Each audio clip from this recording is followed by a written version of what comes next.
So that's about 1 minute from last class where we are. Adoption is rapid. When individuals perceives innovation, adoption হচ্ছে rapid যখন একজন individual একটা ইনোভেশনকে কিভাবে পাবে, having greater relative advantage.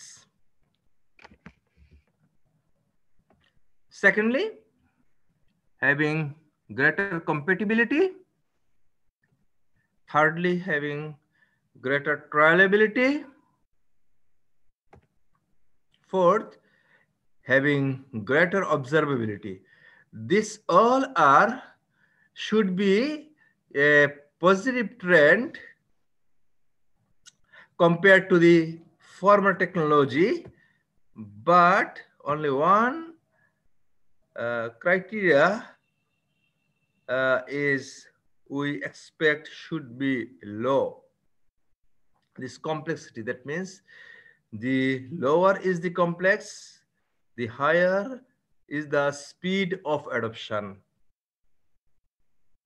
Otherwise, the higher of the other 4 attributes, the speed of adoption will be higher. So, but actually, what is adoption? We're talking about adoption in 3 classes. So actually, what is adoption? Adoption বলতে আমরা কি বুঝি? আমরা কিন্তু কয়েকটি গুরুত্বপূর্ণ basic definition এই চ্যাপ্টারে পড়ব। তোমরা একটু লিখে নাও এই ডেফিনিশনগুলি খুব সহজ, কিন্তু ডেফিনিশন একেবারে মানে ধারণাটা অনেক সময় ক্লিয়ার না থাকার কারণে আমরা এটা খাতায়ও লিখতে পারি না বা ভাইভাতেও বলতে পারি না। কিন্তু এই 3টি হচ্ছে খুব কোনো না কোনো ফরম্যাটে পাওয়া যাবে এই পরীক্ষায়। একটি হচ্ছে ইনোভেশন, এটা ডেফিনিশন কি? আচ্ছা, ইনোভেশনের ডেফিনিশনে বেশি ঝামেলা হওয়ার কথা না, তবে ইনোভেশনের ডেফিনিশনটা তোমরা আমার লেকচারে আমি যেটা দিয়েছি সেইটা ফলো করবা। আধুনিক কালে অনেক বেশ কিছু জায়গায় ইনোভেশনকে আরো অন্যভাবে ডিফাইন করা হচ্ছে, but these are not much relevant to the issue we are dealing with.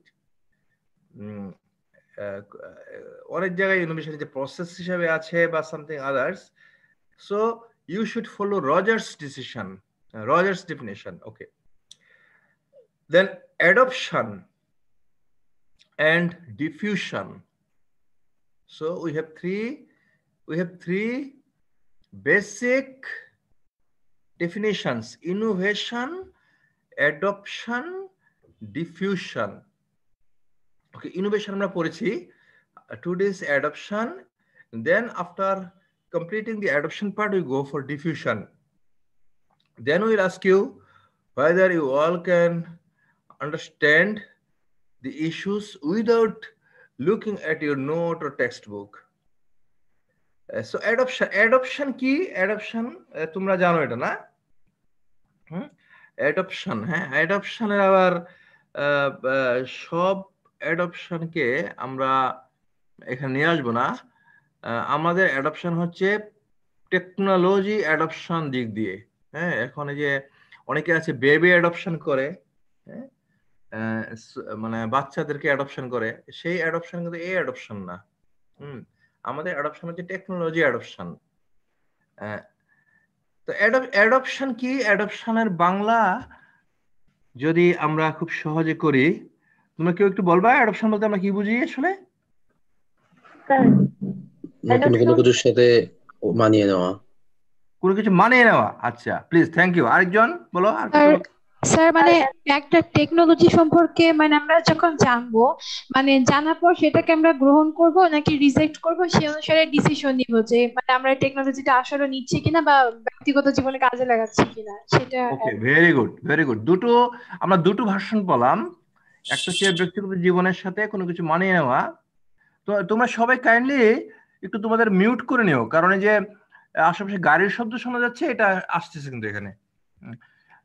আরেকটা হচ্ছে তোমরা বলেছো আমরা একটা টেকনোলজি এটা গ্রহণ করব এবং কিনা এই ব্যাপারে ডিসিশন মানে গ্রহণ করব এবং ভবিষ্যতে কাজ করব কিনা এটা নিয়ে ডিসিশন নেওয়া। আর কোনো ভার্সন আছে সহজ কথায়? নাই। স্যার যে ইনোভেশনটা আছে তার একজন বলো প্লিজ। হ্যাঁ একজন বলো। হ্যাঁ স্যার যে ইনোভেশনটা এসেছে তার ফুল ইউজ করা। যে ইনোভেশনটি এসেছে তার ফুল ইউজ করা। Very good. হ্যাঁ আর কে আরেকজন কে বলতে চাচ্ছিলা? স্যার এটাই বলতে চাচ্ছিলাম যে একটা ইনোভেশনকে ফুল স্পিডে ইউজ করার যে ডিসিশনটা আমি নিব বা সেটার বেস্ট ইউজ করার এবং সেটাকে কন্টিনিউ করার যে গুড। এটা মানে দেখো মোটামুটি আমরা মানে পেয়েছি 3-4 রকমের হয়েছে। ওয়ার্ডিং আমাদের ডিফারেন্স আছে। মূলত হচ্ছে একটা ইনোভেশনকে মানে অ্যাডপশন অর্থ যে আমরা বলছি নেওয়া, সোজা নেওয়া বলতে পারি। হ্যাঁ তাহলে বিষয়টা কি হবে আমরা দেখি। একটা অ্যাডপশন কে যদি আমরা ডিফাইন করতে চাই, অ্যাডপশন যে প্রসেস, তোমরা মনে রাখবা ডিফিউশন কিন্তু প্রসেস না, সরি ইনোভেশন আমরা যখন বলেছি ইনোভেশন কিন্তু প্রসেস না। ইনোভেশন কি আমরা বলেছি? Innovation is an idea, object or process, object or practice. Idea, object, practice, আর এটা হচ্ছে একটা process. So adoption is a process. কিরকম প্রসেস? এই যে একটা ডেফিনেশন এখানে আবার রজার্স। অ্যাডপশন এটা হচ্ছে ডিসিশন। কিসের decision? To continue full use of an innovation as the best course of action available. তাহলে আমরা দেখছি কতগুলি জিনিস কিন্তু এই ডেফিনেশনে হাইলাইট করা আছে। একটা হচ্ছে ডিসিশন, আর একটা হচ্ছে কন্টিনিউ ফুল ইউজ, আর একটা হচ্ছে বেস্ট কোর্স অফ অ্যাকশন। আমরা একে একে আলাপ করি বিষয়গুলি কি কিরকম ডিসিশন নিব। একটা হচ্ছে continue use of this innovation. আমি একটি প্রযুক্তি এসেছে, অথবা নতুন জাতের একটি ধান এসেছে, ব্রিধান 91 ফর এক্সাম্পল ধরো, নতুন একটি বা জিঙ্ক ধান যেটা আর কি আমরা বলি ব্রিধান 72, নতুন একটি প্রযুক্তি যে এসেছে সেটি কন্টিনিউ করা, মানে সেটি একবার নিয়ে কন্টিনিউ করা। কিন্তু এখানে কিন্তু শুধু কন্টিনিউ করা বলা হয়েছে না। কন্টিনিউ এটা কিরকম হতে পারে? ঠিক আছে আমি কিছু মানে করলাম, কিছুদিন করলাম না, হ্যাঁ, বা এরকম একটা বিষয়। এরকম না, ফুল ইউজ। আমি আমার মানে যতটুকু মানে ক্যাপাসিটি আছে সেই ক্যাপাসিটি দিয়ে আমি করব। হ্যাঁ, continue full use. Best course of action available হচ্ছে এরকম যে ধরো আমি 10 বিঘা জমিতে বোরো ধানের চাষ করি। আমি ট্রেডিশনালি এতদিন যাবৎ ব্রি ধান 28 বা 29 10 বিঘা জমিতে চাষ করছিলাম। এখন আমাকে বলা হলো না, ব্রি থেকে নতুন ভ্যারাইটির ধান বেরিয়েছে, ব্রি ধান 91, যেটি আরো বেশি মানে পারফরমেন্স আরো অনেক বেশি। এখন আমি ঠিক আছে মানে আমার এগ্রিকালচার এক্সটেনশন স্যার বলছেন, নতুন স্মার্ট বিসিএস অফিসার, ওনাকে খুশি করার জন্য কিছু করলাম, অসুবিধা নাই। কাজে আমি 8 বিঘা জমিতে করলাম না 2 বিঘা জমিতে করলাম, আর 8 বিঘা জমিতে আমি আগের ধানে করলাম, করে এইভাবে আমি বছর পর বছর করতে লাগলাম। ইফ দিস সিচুয়েশন, এটা কিন্তু best course of action available হইল না। বেস্ট কোর্স অফ অ্যাকশন হচ্ছে সেটা হচ্ছে যদি আমি রিয়েলি মিন করে থাকি বোরো ধান করার জন্য this is the best variety, then I will utilize most of my land as much as possible to maximum extent for this new variety. যখন আমি পরিপূর্ণরূপে সেটিকে অ্যাপ্লিকেশন করব, তখন আমরা সেটিকে বলি best course of action available. আমার কাছে যা আছে আর কি। আর হাফ হার্টেডলি করলে হবে না। হ্যাঁ, কাজেই এটা হচ্ছে ফুল ইউজ। ভবিষ্যতে আমি ব্যবহার চালিয়ে যাব।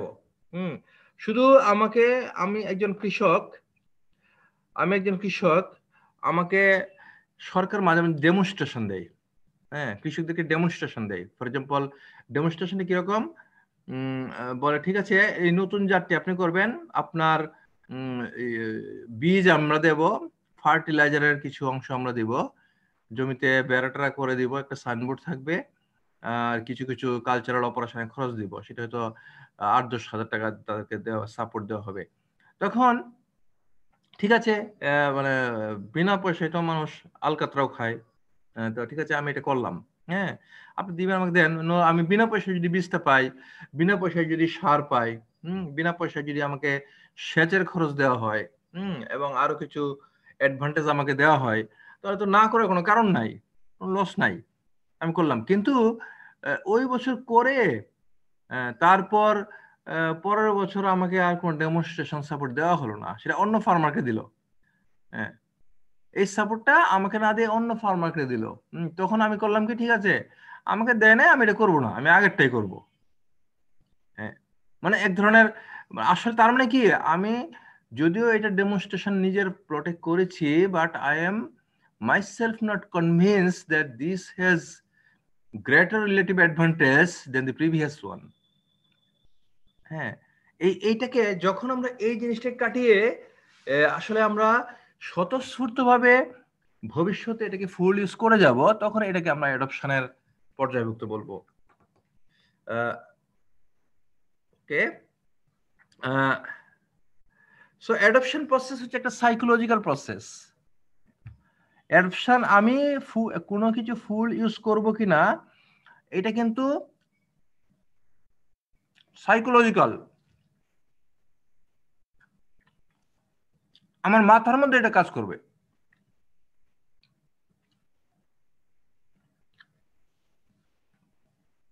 এখানে একজন ইন্ডিভিজুয়াল কি করে, আমরা আদার ডিসিশন মেকিং ইউনিটটা এখন বাদ দিলাম,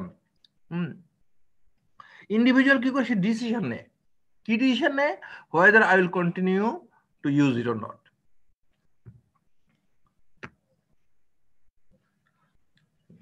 এবং ইউজুয়ালি একটা অ্যাডপশন প্রসেসে টাইম লাগে এবং সাইকোলজিক্যাল কিছু স্টেপ অতিক্রম করতে হয়। এটা হচ্ছে এখন এই অ্যাডপশনটা, এই অ্যাডপশন প্রসেসটা, এই অ্যাডপশনটা আমরা কিভাবে করব,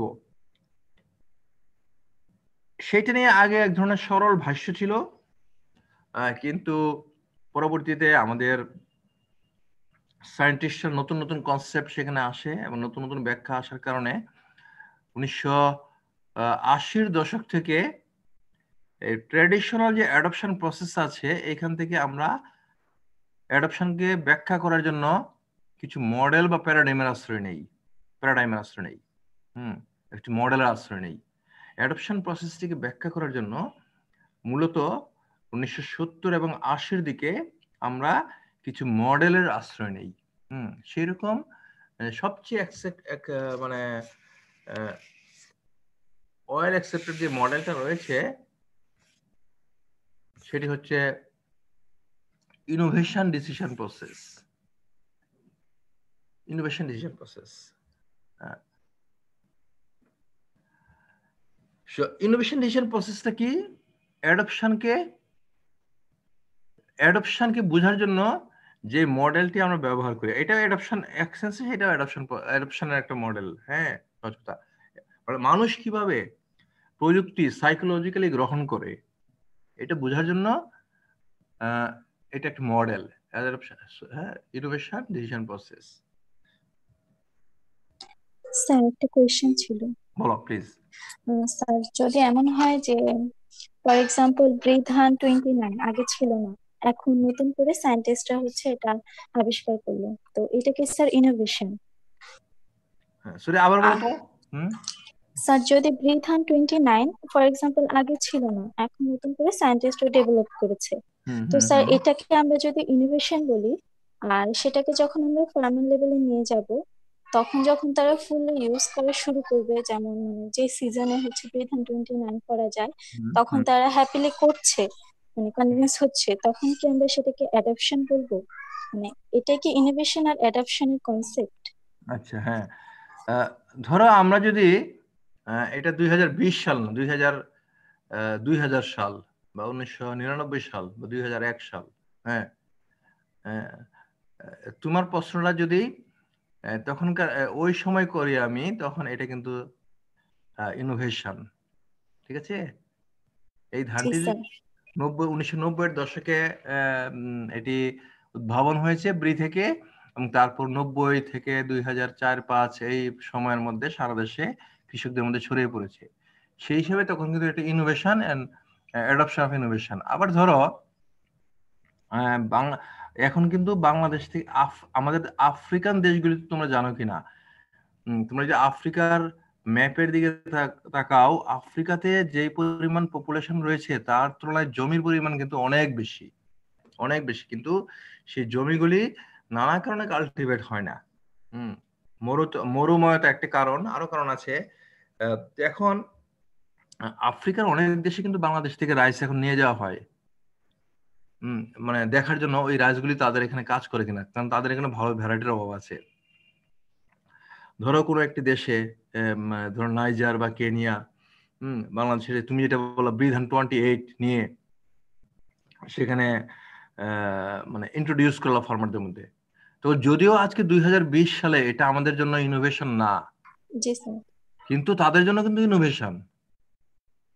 বিকজ তুমি ইনোভেশনের ডেফিনেশন দেখো, innovation is an idea, object or practice which regarded new by an individual. ওই আফ্রিকার ফার্মারের কাছে কিন্তু এটা নতুন, তখন তার জন্য এটা ইনোভেশন, এবং সে যদি যখন গ্রহণ করে তখন সেটাকে আমরা অ্যাডপশন বলবো। স্যার এখানে আরেকটা প্রশ্ন ছিল, ব্যাপারটা এরকম যে যদি এমন হয় যেমন বিধান 29 এখন আমাদের প্রচলিত আছে, আমরা বাংলাদেশে এটা আমরা ইউজ করছি, কিন্তু স্যার যে বললেন আফ্রিকাতে, স্যার যদি আফ্রিকাতে এটা না জানে আর আমরা যদি তখন সেটা ইন্ট্রোডিউস করাই, তাহলে কি তখন তাদের জন্য সেটা ইনোভেশন? আফ্রিকাতে যদি না জানে এবং আমরা যদি ইন্ট্রোডিউস করি ওখানে, তাই না? হ্যাঁ জি স্যার, হ্যাঁ, অবশ্যই তাদের জন্য ইনোভেশন। এটা innovation। আচ্ছা ইনোভেশনের ডেফিনিশন হচ্ছে এমন কিছু জিনিস বা প্র্যাকটিস বা অবজেক্ট যেটা তুমি আগে জানতা না, এখন জেনেছো, তোমার কাছে নতুন বলে মনে হচ্ছে, তাই না? তো এরকম অনেক প্রযুক্তি কিন্তু আমাদের দেশেও কিন্তু এখন আছে, যেটি বিদেশে হয়তো আরো 20 বছর আগে মানুষজন ইউজ করা শুরু করেছে, 20 বছর আগে ইউজ করা শুরু করেছে, কিন্তু আমরা সবে মাত্র এটার ব্যবহার করা মানে মানে জেনেছি বা ব্যবহার করা শুরু করেছি। হ্যাঁ, এরকম অনেক প্রযুক্তি কিন্তু আছে। হ্যাঁ, হাউসহোল্ড প্রযুক্তি আছে, তারপর মানে হেলথ ইনোভেশন আছে, এরকম অনেক কিছু আছে, ইভেন এগ্রিকালচারেও আছে। হ্যাঁ, এগ্রিকালচারে এখন ধরো ড্রিপ ইরিগেশন, এটা তো আমরা আগে খুব বেশি জানতাম না, এখন কিন্তু ফার্মাররা গ্রহণ করছে। যে সকল জায়গায় মানে তারা মানে হাই ভ্যালু ক্রপ গুলি করছে, সেখানে ড্রিপ ইরিগেশনটা তারা ইউজ করছে। কিন্তু ধরো আমেরিকাতে এটা 40-50 বছর আগে থেকে করছে। কাজে এটা আমাদের জন্য, যে ফার্মারকে তুমি বলছো তার জন্য ইনোভেশন। এটা বেসিক আইডিয়া। হ্যাঁ, ঠিক আছে, ওকে।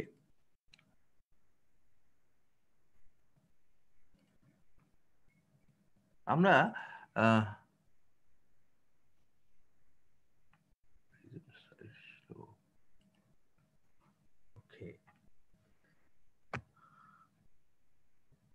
আমরা ইনোভেশন ডিসিশন প্রসেস দিয়ে শুরু করি।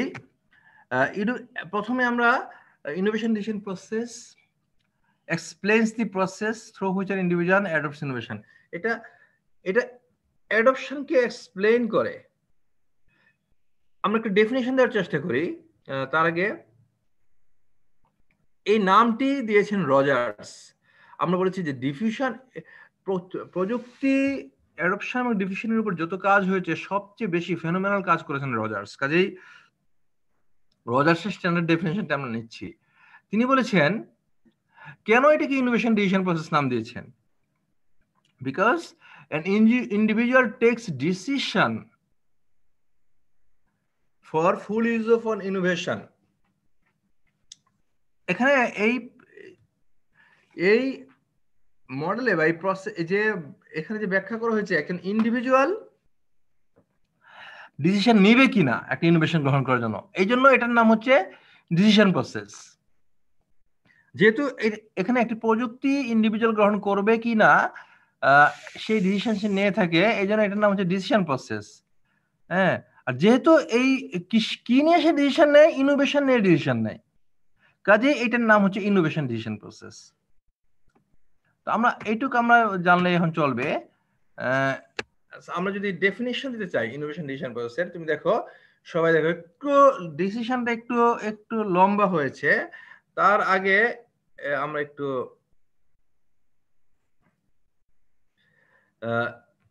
এই জিনিসটা একটু জেনে নেই, তাহলে সুবিধা হবে। ডেফিনেশনটা বুঝতে সুবিধা হবে যদি এই জিনিসটা আমরা জেনে নেই। ইনোভেশন ডিসিশন প্রসেসের 5টি স্টেপ রয়েছে। একটা হচ্ছে knowledge, persuasion, decision, implementation, confirmation. অর্থাৎ একজন মানুষ যখন কোনো নতুন প্রযুক্তি সম্পর্কে জানে, তখন সেই প্রযুক্তিটি নিজে অ্যাপ্লিকেশন করতে বা গ্রহণ করতে এই 5টি সাইকোলজিক্যাল স্টেপ সে অতিক্রম করে: knowledge, persuasion, decision, implementation, confirmation. So let's go the definition now. Rogers কি বলেছেন ইনোভেশন ডিসিশন প্রসেস কি? সবগুলি এই প্রসেস সবগুলি স্টেপ এখন আসবে। So the process is this is the process through which an individual, একজন ইন্ডিভিজুয়াল কিছু ধাপ অতিক্রম করে, passes from, কি ধাপ অতিক্রম করে? First knowledge of an innovation, যেটাকে আমরা নলেজ বলেছি, নলেজ স্টেপ বলেছি, to forming an attitude towards the innovation. ইনোভেশনের ব্যাপারে আমরা একটা অ্যাটিটিউড এখানে আমরা দেখি। To decision to adopt or reject,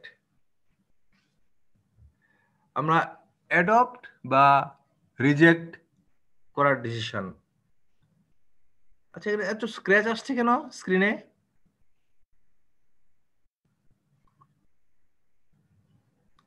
তোমরা কি স্ক্রিনে স্ক্র্যাচ দেখতে পাচ্ছ? জি স্যার। জি স্যার, দেখতে পাচ্ছি স্যার। হ্যাঁ, আচ্ছা, কোন কারণে চলে আসছে, হয়তো যে একটা অপশন দেওয়া আছে চলে আসছে, আবার চলে যাচ্ছে মাঝে মাঝে।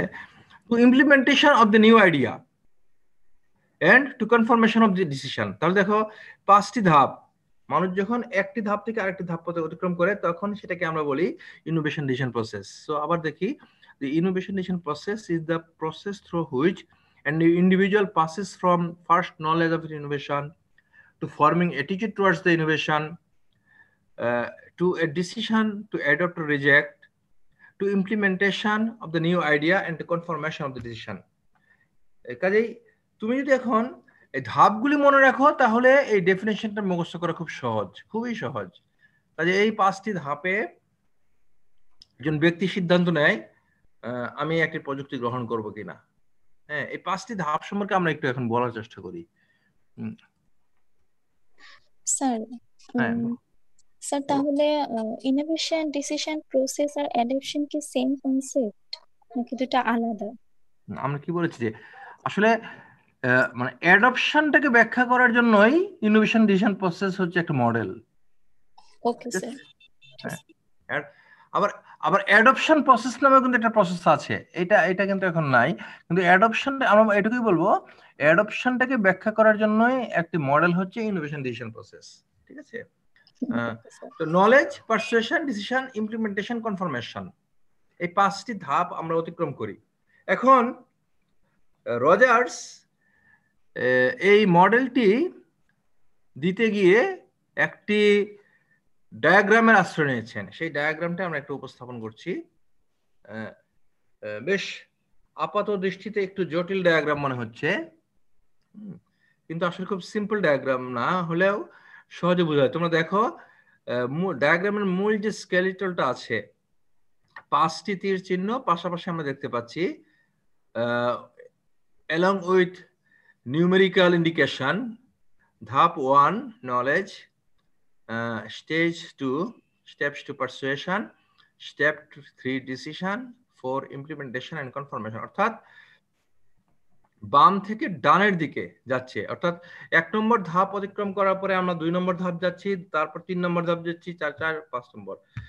তো এই 5টি ধাপ হচ্ছে মূল প্রসেসের মূল স্টেপ। এখন এটার আশেপাশে কিছু শাখা প্রশাখা আমরা দেখতে পাচ্ছি। সেই পাশে সবচেয়ে উপরে দেখো, সবচেয়ে উপরে কি লেখা আছে, এইগুলিকে আমরা অনেক ভুল করি, একটু মনোযোগ দিয়ে শুনতে হবে। যারা শুনছো একটু কান লাগিয়ে শোনো, আমরা এটা ভুল করি। উপরে কি দেওয়া আছে, ডায়াগ্রামটার উপরে ছোট ছোট করে লেখা আছে communication process, communication channels, communication channels. তোমাদেরকে কমিউনিকেশন পরে ম্যাডাম কি পড়ানো শুরু করেছে? অবশ্যই শুরু করেছে না? জি স্যার। শুরু করেছে না?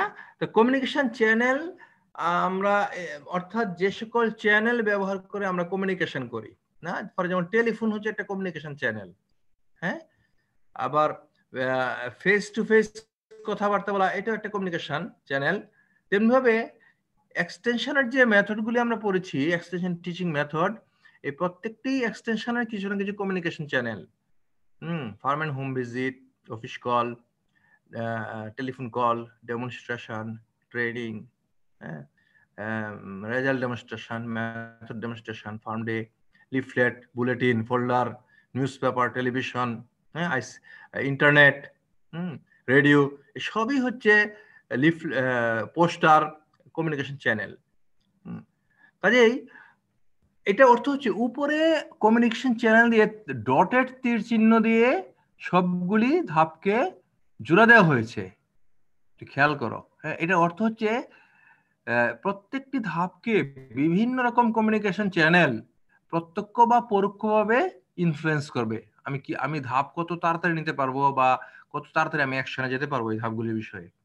প্রত্যেকটি ধাপকে বিভিন্ন রকম কমিউনিকেশন চ্যানেল দিয়ে ইনফ্লুয়েন্স করা হয়। সেই চ্যানেলগুলির নাম আমরা এখানে লিখি নাই, এটা লেখার দরকার নাই, কারণ আমাদের কোনো, এই জন্য তোমাদেরকে সতর্ক করে দেওয়ার জন্য বলি, তোমরা যখন বিইউতে এসে নোট পড়া শুরু করবা, দেখবা কোনো নোটের মধ্যে কমিউনিকেশন চ্যানেলের নামগুলি লেখা আছে, farm and home visit, result demonstration, training, এরকম লেখা আছে, গ্রুপ ডিসকাশন। এইটা কিন্তু তোমরা বাদ দিবা। কারণ দেখো, আমি যে ডায়াগ্রামটা দিয়েছি, দিস ইজ গিভেন বাই রজার্সের মডেলে কিন্তু এরকম চ্যানেল মানে দেওয়া নাই। কেন দেওয়া নাই জানো? সেটা হচ্ছে এই যে কমিউনিকেশন চ্যানেলটি কি কি হবে, এটা কিন্তু culture to culture, country to country, locality to locality, community to community different হবে। এই জন্য সে কিন্তু এটা দেয় নাই। হ্যাঁ, এটাকে আমাকে আন্দাজ করে নিতে হবে কি কি এখানে থাকবে, কিন্তু মডেলের মধ্যে আসবে না। আচ্ছা, ঠিক আছে। কমিউনিকেশন চ্যানেল হচ্ছে এক ধরনের ইনফ্লুয়েন্সার। তারপরে আর কি কি ইনফ্লুয়েন্সার আছে আমরা দেখি, বিভিন্ন ধাপে কিছু কিছু। এখানে একটা জিনিস বলি, যে জিনিসগুলি ডটেড চিহ্ন দিয়ে দেখানো হয়েছে সেগুলো হচ্ছে ইনফ্লুয়েন্স করবে, আর যেগুলি সলিড রেখার মাধ্যমে দেখানো আছে সেইগুলি হচ্ছে আমার এই মডেলের অংশ, মডেল ডেসক্রিপশনের অংশ আমার। এটা কিন্তু খেয়াল রাখতে হবে। তো এখানে যেহেতু আমি এই জিনিসটি নিজে মানে এঁকেছি, নিজে এটা তৈরি করেছি, কাজে এখানে কিছু ভুল আছে। তোমরা যখন বই থেকে বা নেটে সার্চ দিবে এটা দেখবা। যেমন তুমি দেখো ধাপ 3-এর নিচে যে একটা মানে সলিড চিহ্ন বের হয়ে আসছে, সেখানে লেখা আছে অ্যাডপশন রিজেকশন, তাই না? হ্যাঁ, এই অ্যাডপশন রিজেকশনটা কিন্তু ডিসিশন নিজে লিখতে হবে, ইমপ্লিমেন্টেশনের নিচে লেখা যাবে না। ইমপ্লিমেন্টেশন নিচে জায়গাটা খালি থাকবে। হ্যাঁ, আচ্ছা, ঠিক আছে। আমরা ডেসক্রাইব শুরু করা আজকের ক্লাসে এবং আগামী ক্লাসে আমরা বিস্তারিতভাবে এই ইনোভেশন ডিসিশন প্রসেসের মডেলটি নিয়ে কথা বলবো। সো ইনোভেশন ডিসিশন প্রসেসের যে স্টেজগুলি, এটাকে বলা হয় model for stages of innovation decision process. Actually মডেলটা হচ্ছে যে স্টেজগুলি কিরকম হবে সেটাকে মডেলটা তৈরি করেছে। সো আমরা যদি একটু একটু করে ডিসকাশন শুরু করি, আমরা 1 নম্বর ধাপ হচ্ছে নলেজ। এটার মানে হচ্ছে এই ধাপে একজন ব্যক্তি এই ইনোভেশনের এক্সিস্টেন্স সম্পর্কে তার ধারণা আসবে এবং সে খুব প্রিলিমিনারি কিছু আন্ডারস্ট্যান্ড বা নলেজ এখানে ডেভেলপ করবে। এটা কিভাবে কাজ করে, কি রেজাল্ট দেয়, কি কি ভালো দিক আছে, হ্যাঁ, অ্যাডভান্টেজ, লিমিটেশন, এই ব্যাপারে যেগুলি আমরা গত ক্লাসে আমরা বলেছি। তারপর নলেজ হচ্ছে এমন একটি স্টেপ যখন একজন ব্যক্তি বা ডিসিশন মেকিং ইউনিট একটা ইনোভেশনের এক্সিস্টেন্স সম্পর্কে জানবে। যেমন তুমি একজন এগ্রিকালচার এক্সটেনশন অফিসার, তুমি একটা নতুন টেকনোলজি সম্পর্কে, ট্রাইকো কম্পোস্ট, হ্যাঁ, নতুন টেকনোলজি সম্পর্কে তুমি ফার্মারদেরকে ইন্ট্রোডিউস করলা, দিস ইজ ট্রাইকো কম্পোস্ট, আমরা এটা কি জন্য ব্যবহার করি, কিভাবে এটা তৈরি করতে হয়, কিভাবে এটাকে ব্যবহার করতে হয়, হ্যাঁ, কি কি সতর্কতা অবলম্বন করতে হয়, এটা তুমি একটা তাদেরকে একটা লেকচারের মাধ্যমে বা একটা ট্রেনিং সেশন ইন্ট্রোডিউস করলা। So tricho compost has become an innovation for them. এবং তারা কি করলো, প্রাথমিক নলেজ তোমার লেকচার থেকে তার সামগ্রী পেলো, ডিটেল পেলো না এখনো, ডিটেলটা তখন পাবে যখন তারা অ্যাপ্লিকেশন করবে। তো এটা হচ্ছে নলেজ স্টেজ। এই জন্য কিন্তু এক্সপোজার শব্দটি ব্যবহার হয়েছে, প্রাইমারি এক্সপোজার, হ্যাঁ, to the existence of innovation, ইনোভেশনের উপস্থিতি সম্পর্কে বা এটির সম্পর্কে আমার যদি যে প্রাইমারি আমার ধারণা আমার আসলো, সেটা হচ্ছে knowledge stage. Second stage persuasion. Persuasion হচ্ছে একটু ধাক্কা দেওয়া নাকি? হ্যাঁ, পারসুয়েশন বিষয়টা কিরকম, তুমি দুপুর বেলার হলে শুয়ে আছো, সকাল থেকে 8টা থেকে একেবারে 12টা পর্যন্ত ক্লাস করার পরে আজকে তোমাকে ক্লান্ত লাগছে, তো 1:30টার সময় হাম্মাদ স্যারের ক্লাস আছে, তুমি হলে শুয়ে আছো, দূর যেতে পারবো না, শরীর খুব কাহিল লাগতেছে। মানে এরকম আজকে যেরকম আমরা জুমের মাধ্যমে ক্লাস নিচ্ছি, এরকম ক্লাসের সুযোগ নাই, ক্লাসে গিয়ে আমাকে অ্যাটেন্ডেন্স দিতে হবে। তো তুমি শুয়ে পড়ছো, তুমি যেতে যাচ্ছ না। তো তোমার বন্ধু যে কোনো ক্লাস মিস করে না, সে কিন্তু ক্লাসে যাবে যত ক্লান্তি হোক না কেন। এরকম দুই রকম কিসিমের কিন্তু ছাত্র আছে। তোমার বন্ধু তোমাকে বললো যে চল, হ্যাঁ, ক্লাসে যাই, তুমি বলো না আমি যাব না, আমার খুব ক্লান্তি লাগছে। তোমার বন্ধু বললো না চল, মানে এই ক্লাসটা খুব ইম্পর্টেন্ট, কারণ স্যার ক্লাসের মধ্যে অনেক সময় নানা রকম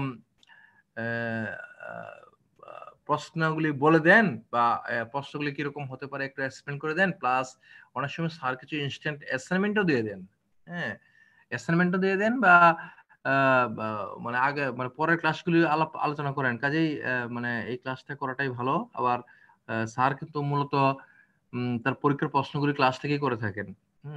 কাজে এইভাবে ঠিক আছে, তখন তোমার একটু কষ্ট লাগছিল, তুমি একটু মানে উঠে তোমার বন্ধুকে কথায় রাজি হয়ে রওনা হলা। এই যে তোমার বন্ধু যে কাজটা তোমাকে করলো, he or she persuaded you for an action. Persuasion করা মানে কি, একজনকে মনে মনে তৈরি করা, কোনো কিছুর জন্য মনে মনে ইনফ্লুয়েন্স করা বা তৈরি করা, এইটাই হচ্ছে প্রসেস অফ পারসুয়েশন। তা আমরা দেখি এখানে আসলে পারসুয়েশন বলতে আমরা কি আসলে ব্যবহার করেছি। হ্যাঁ, when individual forms a favorable or unfavorable attitude towards the innovation, সে কাকে পারসুয়েট করছে? সে কিন্তু নিজের মনকে পারসুয়েট করছে। তুমি যেরকম তোমার বন্ধুকে পারসুয়েট করেছো, এখানে হচ্ছে তুমি তোমার মনকে পারসুয়েট করছো। কিরকম? এই যে আমাদের এগ্রিকালচার এক্সটেনশন অফিসার সাহেব, নতুন এক্সটেনশন অফিসার সাহেব, হ্যাঁ, স্মার্ট ইয়ং লেডি, সে আমাকে ট্রাইকো কম্পোস্ট সম্পর্কে বলে গেল। এখন এই ট্রাইকো কম্পোস্টটি আসলে আমি ব্যবহার করব কি না, হ্যাঁ, করলে কি হবে না হবে, নানা রকম চিন্তা করে তুমি তোমার মনের মধ্যে একটা অ্যাটিটিউড তৈরি হবে। This may be either favourable attitude towards the innovation or unfavourable attitude towards the innovation. যে কোনটা হতে পারে। হয় তুমি, আমরা সবসময় এরকম হয়, কোন একটা নতুন কিছু আসলে ঠিক আছে আমি এটা করবো কি করবো না, এরকম একটা মনোভাব তৈরি হয়। এই মনোভাব তৈরি হওয়ার প্রসেসটাকে আমরা বলি পারসুয়েশন। স্যার তার মানে কি এক্সটার্নাল ইনফ্লুয়েন্সের কারণে যে মানে কারো যে কোনো একটা ইনোভেশনের ক্ষেত্রে যে মেন্টাল সেটআপটা তৈরি হয় সেটাই? এক্স্যাক্টলি এক্সটার্নাল ইনফ্লুয়েন্স শুধু না, both internal and external influence. হ্যাঁ, তোমার ভিতরে কিছু থাকবে আর কিছু এক্সটার্নাল ইনফ্লুয়েন্স তো অবশ্যই থাকবে। Thank you sir, thank you. তারপর স্টেজ 3 ডিসিশন। ডিসিশন হচ্ছে আমি এটি গ্রহণ করব নাকি পরিত্যাগ করব। আমি যদি পারসুয়েশন করার ফলে আমার মধ্যে যদি প্রযুক্তিটির প্রতি ফেভারেবল অ্যাটিটিউড তৈরি হয়, প্রযুক্তির প্রতি ফেভারেবল অ্যাটিটিউড যদি তৈরি হয়, তাহলে আমি এটাকে গ্রহণ করব। আর যদি প্রযুক্তির প্রতি আমার আনফেভারেবল অ্যাটিটিউড তৈরি হয়, মানে এটা কিরকম, তুমি ঠিক আছে আমাদের এক্সটেনশন অফিসার স্যার এটাকে বলে গেছেন, তুমি এটা আর একটু অন্য কোনো ফার্মার যে করেছে তার কাছ থেকে খোঁজ খবর নিলা, বা অন্যদের কাছ থেকে খোঁজ খবর নিলা, বা দু একটা প্লট তুমি দেখলা, দেখার পরে তোমার এটা পছন্দ হতে পারে। যদি পছন্দ হয়ে থাকে তাহলে তোমার মধ্যে কি একটা ফেভারেবল অ্যাটিটিউড তৈরি হয়। আর যদি মনে হয় না এটা খুব বড় ঝামেলার ব্যাপার, বা এটা আমার হবে না, আমার এটাতে করা যাবে না, অর্থাৎ এরকম মনোভাব যদি তোমার মধ্যে তৈরি হয়, তার মানে হচ্ছে তোমার মধ্যে একটা আনফেভারেবল অ্যাটিটিউড তৈরি হলো। এখন আনফেভারেবল অ্যাটিটিউড মানুষকে কি করে, রিজেকশনের দিকে ধাবিত করে, আর ফেভারেবল অ্যাটিটিউড মানুষকে অ্যাডপশনের দিকে ধাবিত করে প্রযুক্তি। কাজেই decision occurs when an individual engages activities that lead to choice to adoption or rejection the innovation.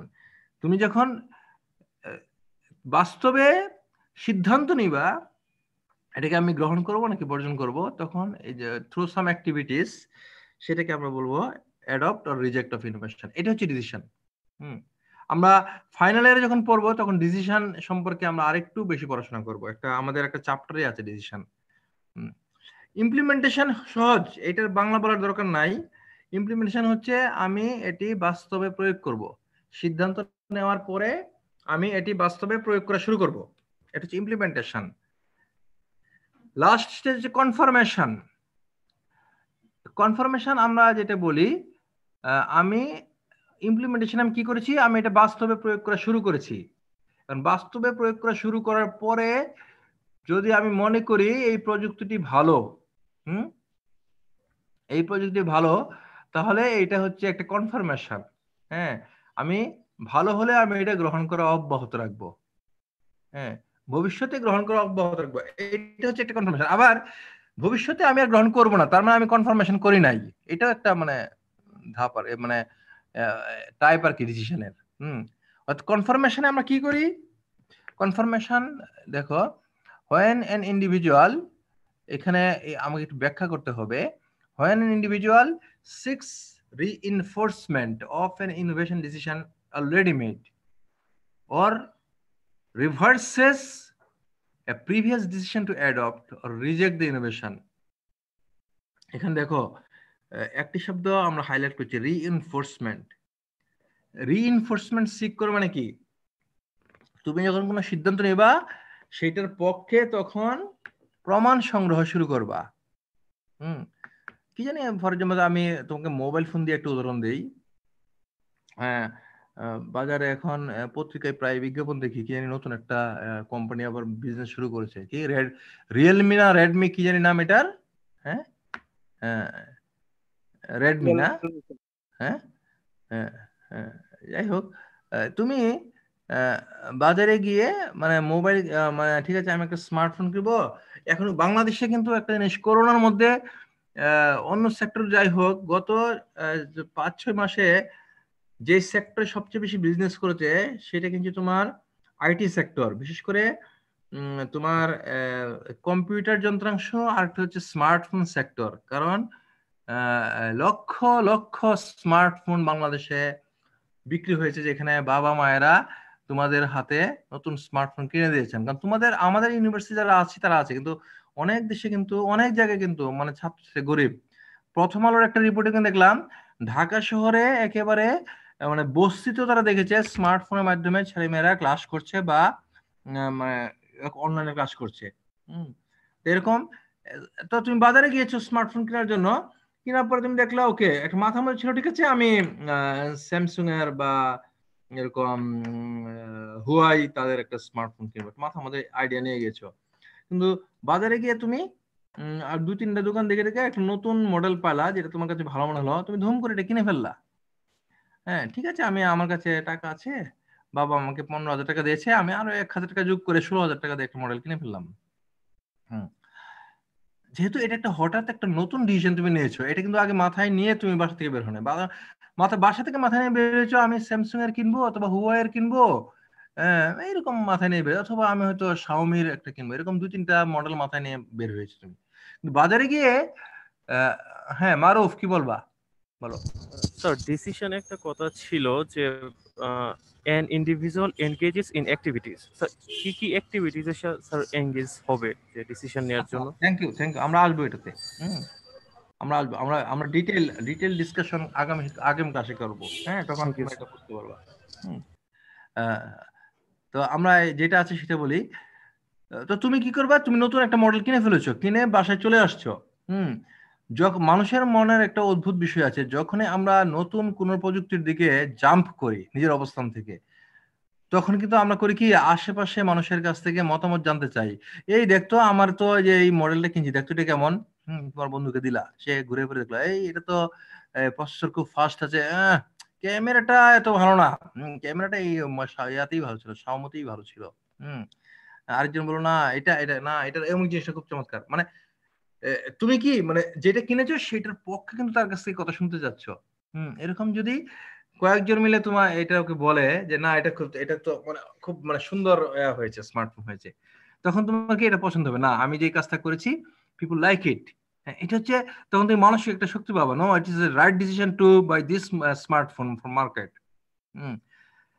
কিন্তু এটা হচ্ছে রিইনফোর্সমেন্ট। হ্যাঁ, মানসিক শক্তি পাওয়ার জন্য বিভিন্ন জায়গা থেকে আমরা সাপোর্ট তৈরি করার চেষ্টা করি, সাইকোলজিক্যাল। এই রিইনফোর্সমেন্ট যখন হয় তখন আমরা কনফার্মেশন করি। কিরকম কনফার্মেশন করি, আগের যে অ্যাডপশন ডিসিশন ছিল সেটা আমরা চালিয়ে যাওয়াটা কনফার্ম করি, অথবা আগের ডিসিশন না থাকলে নতুন করে আমরা নেওয়ার চেষ্টা করি, অথবা আগে যদি আমরা মনে করলাম যে না এটা অ্যাডপশন করে ফেলেছি। আচ্ছা হ্যাঁ, দুইজন আচ্ছা, কে বলো, কে কি জানি বলতে যাচ্ছ প্লিজ। স্যার কনফার্মেশন স্টেজটায় যদি এরকমই হয় যে স্যার আমরা ডিসিশন যেটা আগের থেকে নিয়েছি সেটার যে ফলাফল মানে ইমপ্লিমেন্টেশনের পরে সেটা যদি স্যার খারাপই হয়, তাহলে তো স্যার গ্রাহকের একটা লস হলো না স্যার? কারণ যদি ওরকম হয়, যদি তার ডিসিশন মেকিংটা ঠিক হয় ইমপ্লিমেন্টেশনের পর, তাহলে তো সমস্যা নেই। কিন্তু স্যার কনফার্মেশনের যে যদি আমি দেখি যে আমার আগের ডিসিশনটা রিজেক্ট করা উচিত ছিল, তাহলে তো ওই মোমেন্টে তার ওই ইনোভেশনটা স্যার তার জন্য লস হয়ে গেল না? হ্যাঁ অবশ্যই, অবশ্যই সেটা ঠিকই আছে। তবে আমাদের এখন খেয়াল রাখতে হবে, আমাদের কিন্তু ইনোভেশন ডিসিশন প্রসেসের একটু হ্যাঁ সাদিদ আমি একটু কথা শেষ করে নিই। জি স্যার। ইনোভেশন ডিসিশন প্রসেসের knowledge, persuasion, decision, implementation, confirmation, এই 5টি স্টেপ নিয়েই কিন্তু ইনোভেশন ডিসিশন প্রসেস। কাজেই আমি সিদ্ধান্ত যেভাবেই নেই না কেন এই 5টি স্টেপ আমাকে অতিক্রম করতে হচ্ছে। আমি মাঝের বিষয়গুলি বললাম আর কি। হ্যাঁ আচ্ছা বলো। হ্যাঁ সাদিদ বলো। স্যার আমি বলছিলাম যে কনফার্মেশন যে জিনিসটা, এটা তো স্যার আমার ডিসিশনের সময়ই মানে একই সাথে এটা চিন্তা করার কথা না। কারণ স্যার ইমপ্লিমেন্টেশনের পরে যদি আমরা দেখি যে এরকম আমার মনে হয় যে আমার ডিসিশনটা ভুল ছিল, রিজেক্ট করা উচিত ছিল, তাহলে তো স্যার এটা আমার জন্য মানে নতুন মানে আমার যে নতুন ইয়ারটা আসছে, টেকনোলজি আসছে, সেটা তো আমার জন্য লস হলো স্যার। আমি তো এরপরে তো আর সেটা অ্যাডপ্ট করতে চাইবো না। আচ্ছা আচ্ছা ঠিক আছে, থ্যাংক ইউ। আমরা স্মার্টফোনের জগৎ থেকে একটু এগ্রিকালচারে নেমে যাই, তাহলে বুঝতে সুবিধা হবে।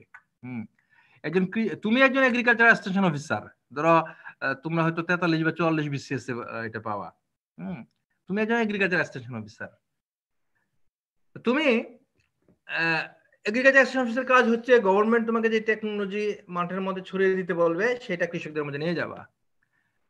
তুমি নতুন জাতের ধান বা ধরো ট্রাইকো কম্পোস্টের কথাই বলি, ট্রাইকো কম্পোস্ট এটা কৃষকদের মধ্যে ছড়িয়ে দেওয়ার দায়িত্ব নিয়েছো। তখন কৃষকদের মাঠে গিয়ে তুমি একটি গ্রামে গিয়ে, আমরা যেরকম সেকেন্ডারি তোমাদেরকে লেকচার দিয়েছি, লেকচার দেওয়া শিখেছি, সেরকম সুন্দর করে একটা, আমার সময় বেশি নাই, আমরা 5 মিনিটের মধ্যে শেষ করবো।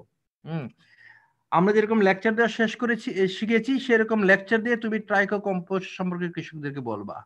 হ্যাঁ, বলার পরে তুমি বলবা ওকে আমরা 10 জন ভলান্টিয়ার আপনাদের মধ্য থেকে চাই যারা এটি তাদের নিজেরা করে তাদের প্লটে অ্যাপ্লিকেশন করবেন। কাজে এরকম 10 জন ভলান্টিয়ার তুমি পাবা। আমাদের সিস্টেমটা এরকম, এক্সটেনশন সিস্টেমে এরকম ব্যবস্থা আছে, পাওয়া যায়। সেই 10 জন ফার্মার তোমার কথায় উদ্দীপিত হয়ে সেই কম্পোস্টটি ব্যবহার করলো বা নতুন জাত ব্যবহার করলো। হ্যাঁ, 2-3 বছর পরে তুমি দেখবা মানে সেই 10 জনের সবাই কিন্তু ব্যবহার করছে না, কেউ কেউ ব্যবহার করছে, কেউ কেউ ব্যবহার করছে না। তাহলে এটা কেন হচ্ছে? 2-3 বছর পরে তুমি যখন গেলা, দেখলা তোমার দেওয়ার প্রযুক্তিটি কেউ কেউ ব্যবহার করছে, কেউ কেউ ব্যবহার করছে না, আবার অন্য অনেকেই ব্যবহার করছে, এরকম পাওয়া যেতে পারে। এই জিনিসগুলি কেন হয়?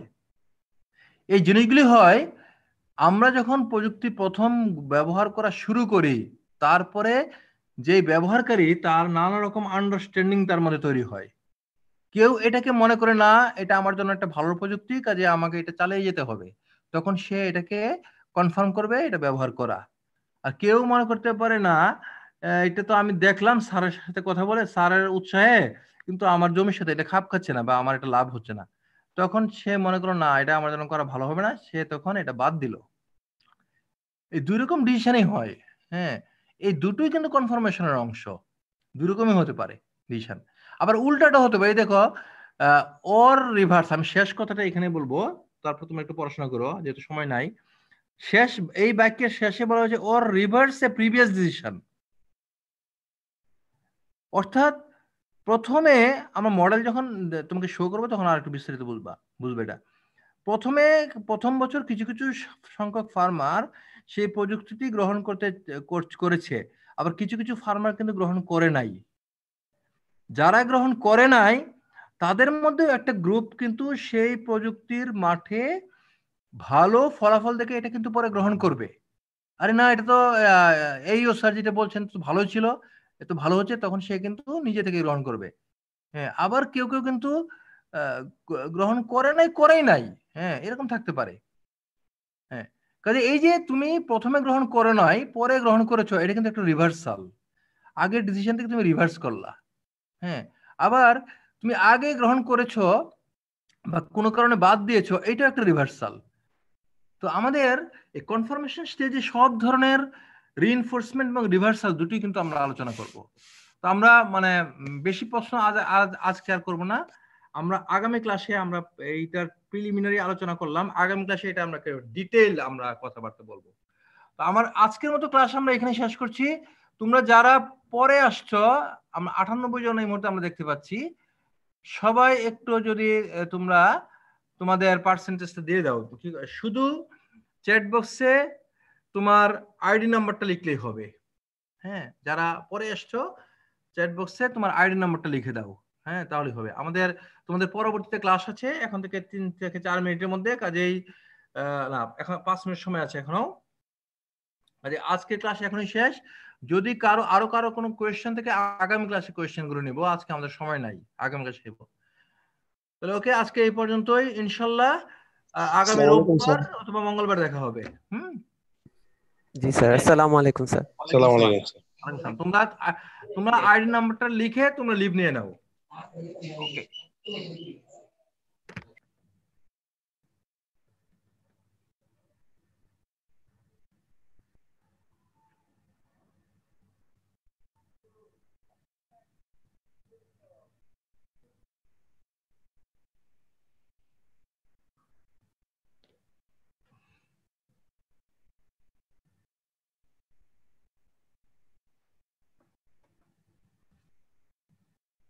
ওকে,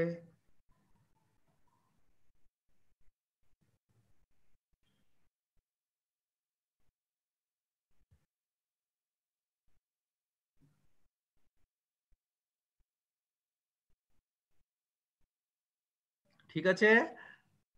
তাহলে আজকে আমরা এখানে শেষ করছি।